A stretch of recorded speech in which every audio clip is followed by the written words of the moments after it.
First, you have some time to look at questions 1 to 5.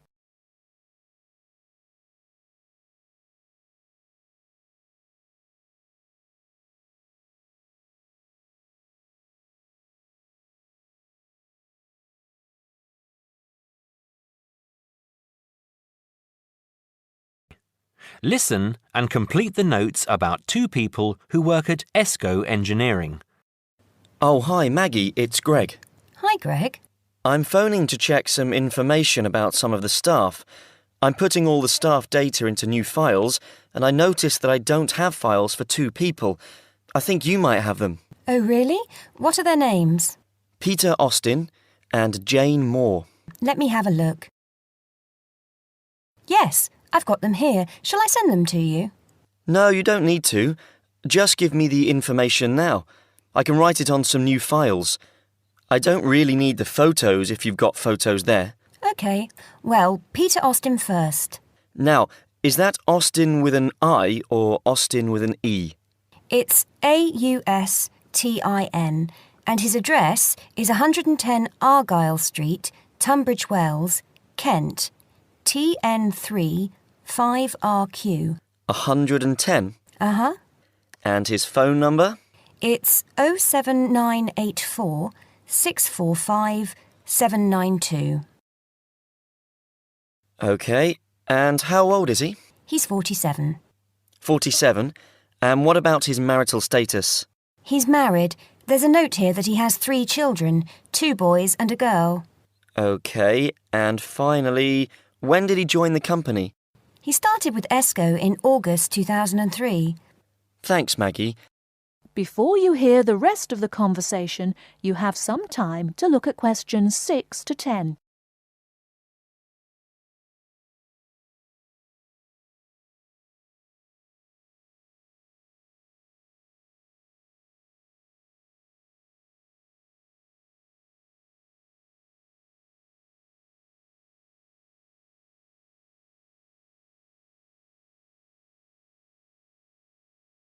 Now listen and answer questions 6 to 10.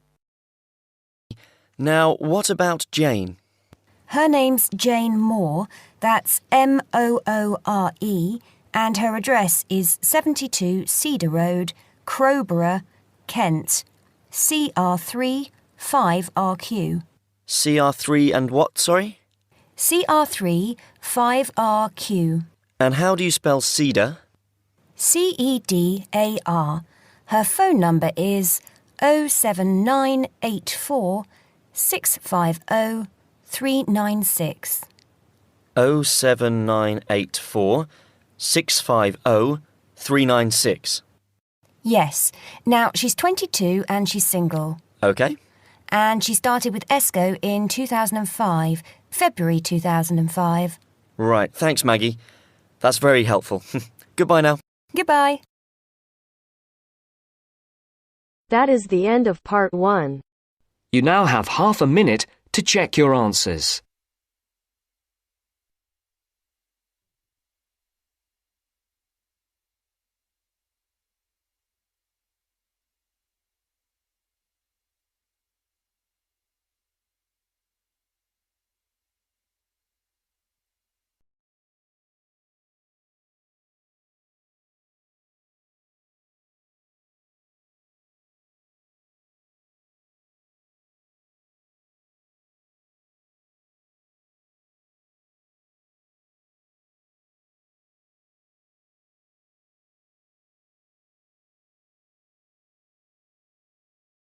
Now turns to part 2.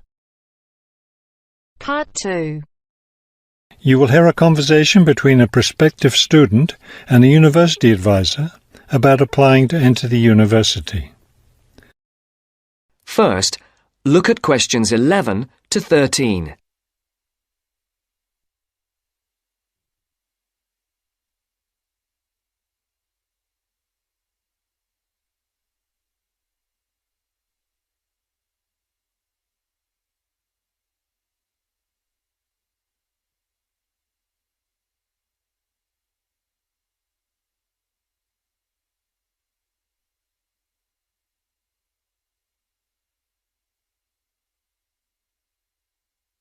As you listen to the first part of the interview, answer questions 11 to 13.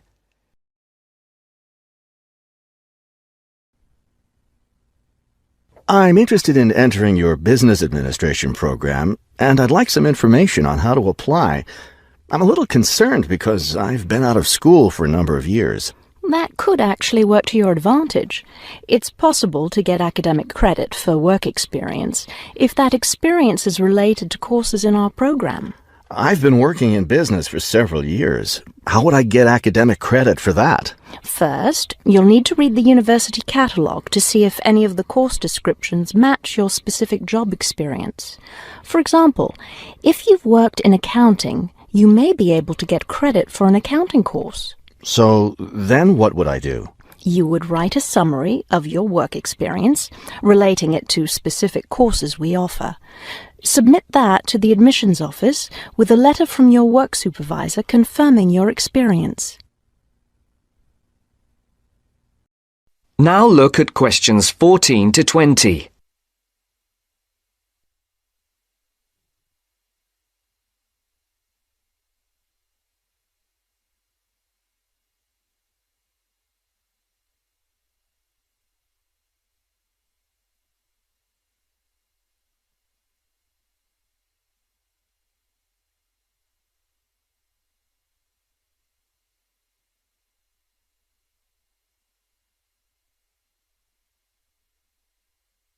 As the interview continues,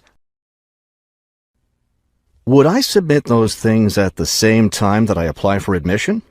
That would be the best idea. Have you seen a copy of our university catalogue? Not the most recent one. I have a copy from last year. You'll need to look at the latest one. Unfortunately, I've run out of copies, but you can get one from the library for now, and I'll send you your own copy as soon as I have more available. Thank you. How does the admissions process work? Well, first you'll need to get an application for admission. Those are available in the admissions office. The application form contains all the instructions you'll need. That sounds simple enough. Of course, you'll need to make sure you meet all the admissions requirements. How can I know what those are? We have copies of the requirements lists for all university programs here in the counselling centre. I'll give you one before you leave today. Will I need to get recommendations from my employer or former teachers? Oh, yes, you will. The recommendation forms are available in the admissions office. Now, I don't know if you'll also be applying for a part-time job through the university work-study program. I'm considering that. How can I find out what kinds of jobs are offered? You can access the job listings from the computers in the library. Are you planning to study full-time or part-time? I want to be a full-time student. Good. Then you'll qualify for the work-study program. Part-time students aren't eligible. As a full-time student, would I be eligible for a free bus pass? No, unfortunately, we don't have those available for any of our students. However, you can apply for financial assistance to help pay for your books or for your tuition. I'd like to look into that. Do I apply for that at the admissions office? No, that's through us. You'll need to make an appointment with a counsellor.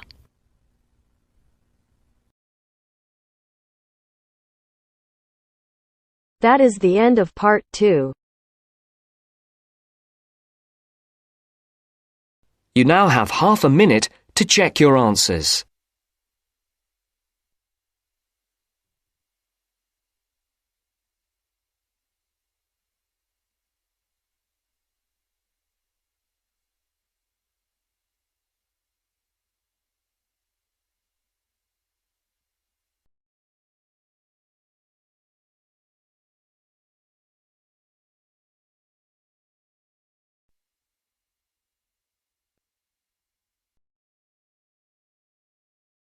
Now turns to part 3. Part 3. You will hear a business studies student called Sam talking to his tutor about an IT project he is going to do for a local company called Turner's. First, you have some time to look at questions 21 to 26.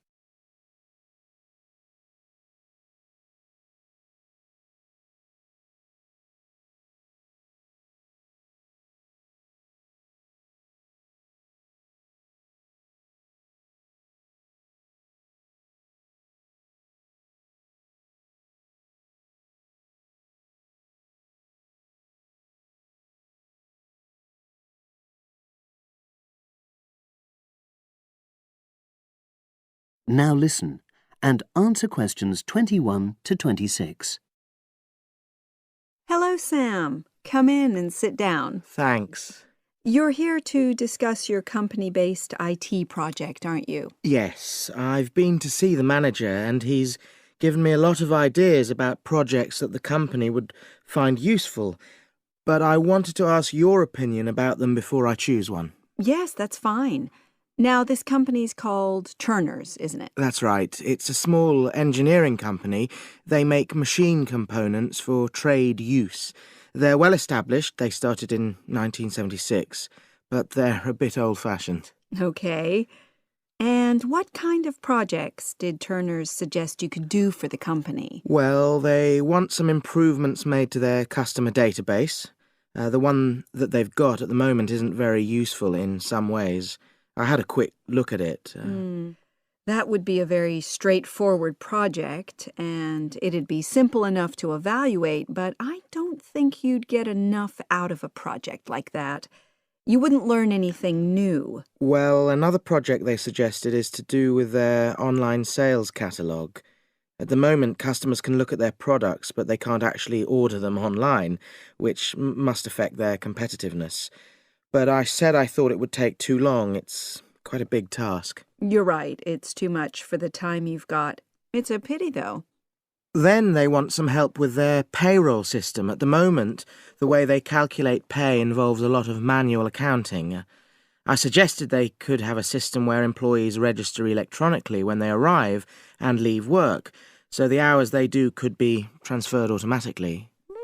I think you'd get a lot out of a project like that. It would extend your skills, but it wouldn't be too much to take on. A student did something similar a couple of years ago, but this is slightly different. Well, then they need help with their stock inventory. They do everything manually. Really? Yes, and it takes so much time. It's probably very inaccurate, too. An electronic inventory would probably be the biggest single benefit for the company. I'm surprised they haven't had it done before. I know. Then they wanted to improve their internal security. The manager had visited other companies where the staff use swipe cards to access various areas of the building. It sounded useful, but the trouble is I'm not really sure how to do it. Well, I think you're right in that assessment. At the moment, it's probably a bit beyond your level of knowledge. Is that all? Just one more. Customer service. They want to be able to collect feedback from their customers in a more systematic way. At the moment, it's a bit of a mess, and they probably lose business as a result. Would that involve you going to see customers at their own premises? Because in that case, you might have to do a fair amount of traveling, and that would incur expenses that haven't been agreed with these companies. I never thought of that.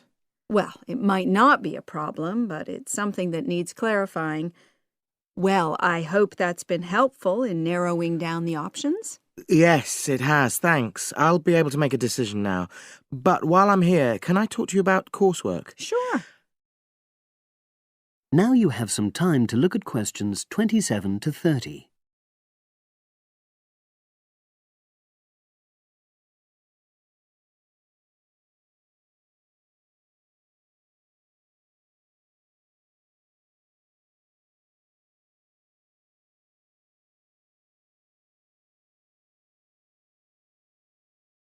Now listen and answer questions 27 to 30. I'm not very happy about the way our group assignment is working. There are some problems. Oh dear. Are people just not getting on with each other? That's the worst thing. Actually, we're all friends. It's not that. But when we're having a discussion about the assignment, one or two people end up doing all the talking and the rest don't say anything. It's a bit frustrating because we need plenty of debate. Well, that's a common observation. You're studying in a group with people from all over the world, and you all have your own ways of participating. In some places, students are more used to listening than talking, and vice versa. I suppose you're right. I'll try to remember that. Does everyone pull their weight as far as sharing the workload is concerned? I'd say they do, yes. And our group elected a leader. She's very good at making sure no one's overloaded. But personally, I feel that there are just too many of us in the group. Whenever we try to arrange a meeting, there's always at least one person who can't make it. It's not anyone's fault, it's just that we've all got slightly different timetables. Well, I'm glad you've talked to me about it. Feedback is always useful. Is there anything else you're concerned about? There are a couple of problems with lecturers that all the students are talking about. Last semester we had negative feedback about the way lectures were organized. There were several occasions when the wrong room had been booked or the same room had been booked twice, that sort of thing. Is that still a problem? That hasn't happened at all as far as I know. Oh, good. It's sorted out then. But I don't know the reason, but some of the staff often turn up late, so we miss 10 or 15 minutes of our lecture time. It might be because they've been copying handouts for students. I think there's a queue for the machine sometimes. Well, I'll look into that. Thank you for telling me. Anything else? The other thing is that it can be very difficult to get to see a lecturer individually. They're all very supportive and friendly when you do manage to find them, but often they're not in their office, even at times when they're meant to be available for consultation. Okay, that's helpful. Now, before you leave,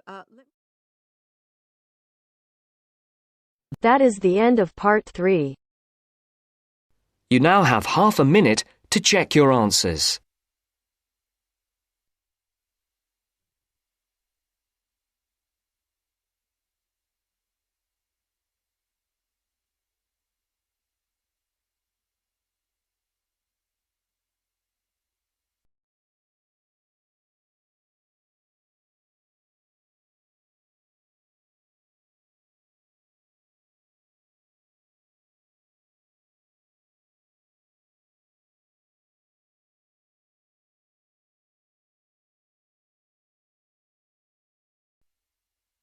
Now turns to part 4.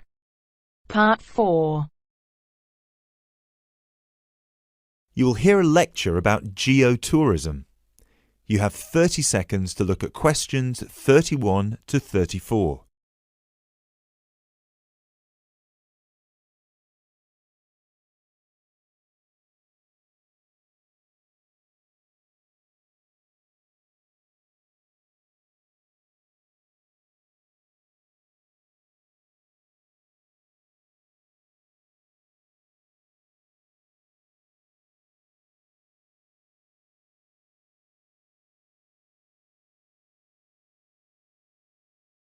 Now, I'd like to move on to talk about something called geotourism.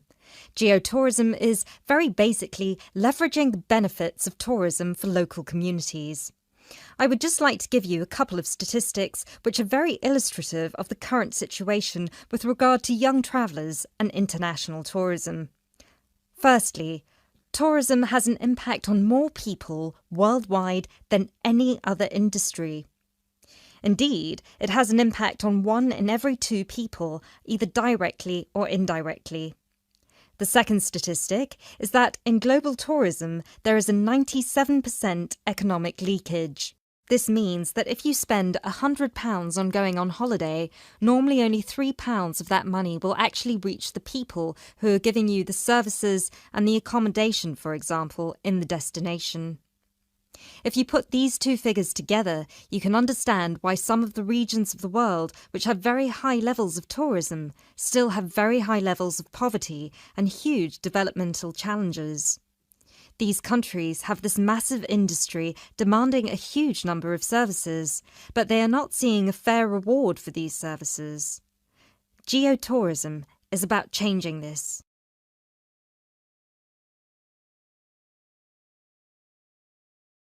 You now have 30 seconds to look at questions 35 to 40.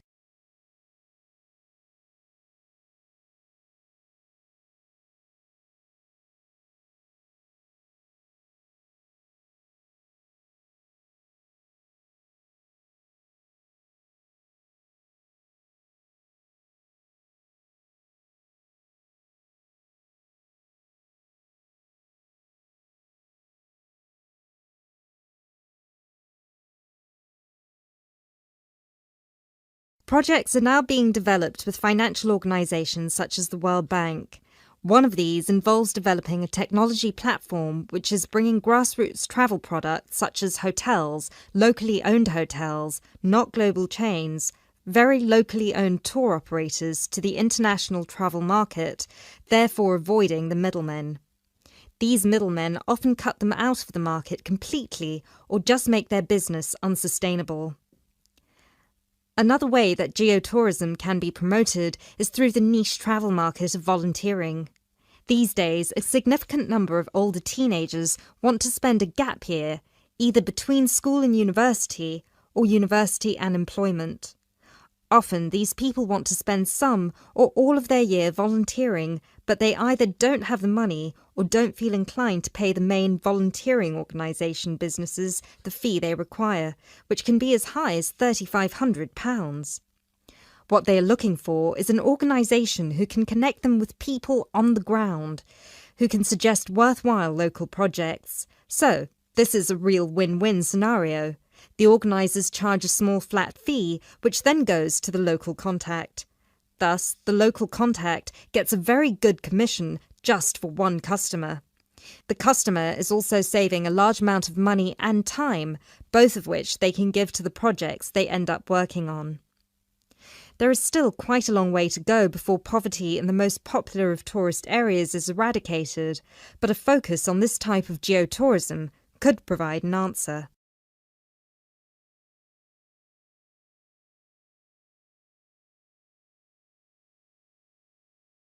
That is the end of part 4. You now have half a minute to check your answers. You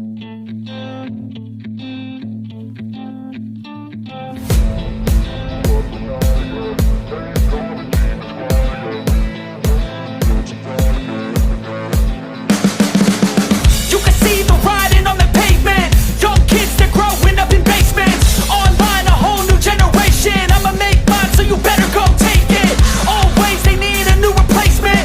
Decentralized, can't contain it. Hello everyone, welcome to our channel. Today in this video I'll be discussing with you writing task 2, and the question for today is there are different methods businesses use to increase their sales. What are the different ways companies use to increase sales, and which one is the most effective? So this is the double question. Like, we have to answer this very first question, like what are the different ways which company use to increase their sales, and which one method is most effective.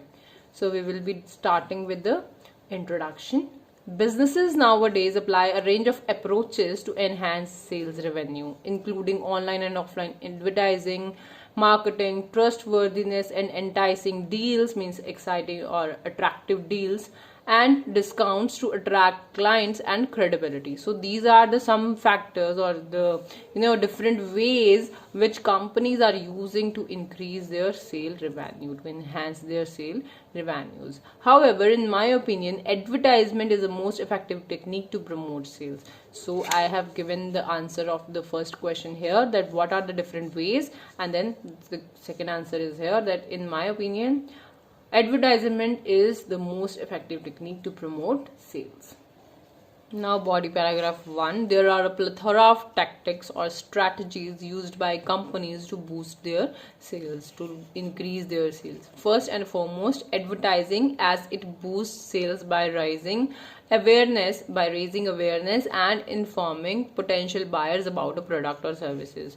So if any company has launched a product, then definitely they will go for advertisement. Nobody will come to know about the product if the product is not advertised. So the first thing is advertising. Offers and discounts can also help a company to increase its sales. Many businesses provide discounts such as buy one get one free to attract customers. So offers and discounts can also help a company to increase its sales.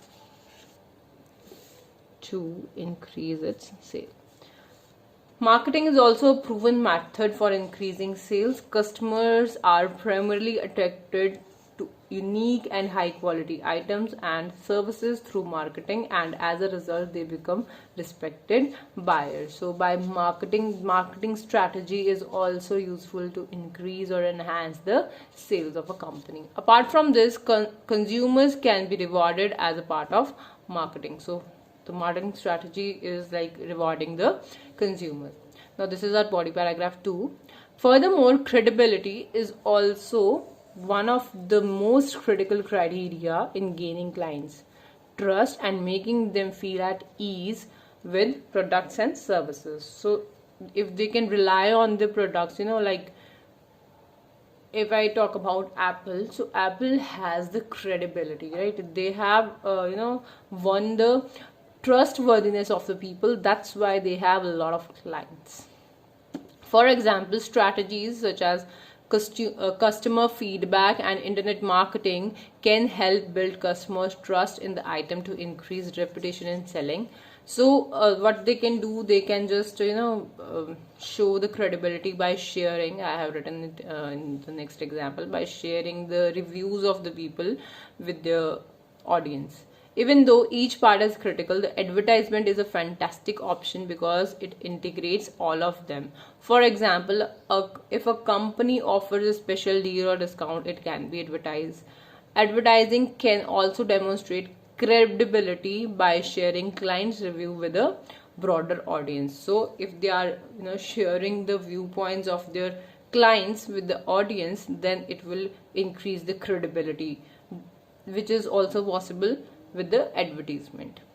So because advertisement integrates all these things, like marketing can be done by advertisements, right, and credibility can be proven by the advertisements. Apart from it, the products launch can be done, the companies can tell people about a product through advertisements. So that's why I believe that advertisement is an effective way to increase the sales of a company. To reiterate, there are a variety of approaches for increasing a company's sale, including marketing strategies, credibility, and offers, but they all rely heavily on advertising, right? Thus, I feel that advertising is the most efficient method to expand sales. So this is my viewpoint, and this was for today. If you like the video, do hit the like button and subscribe to our channel. I'll meet you in the next video. Till then, bye, Ben. Take care.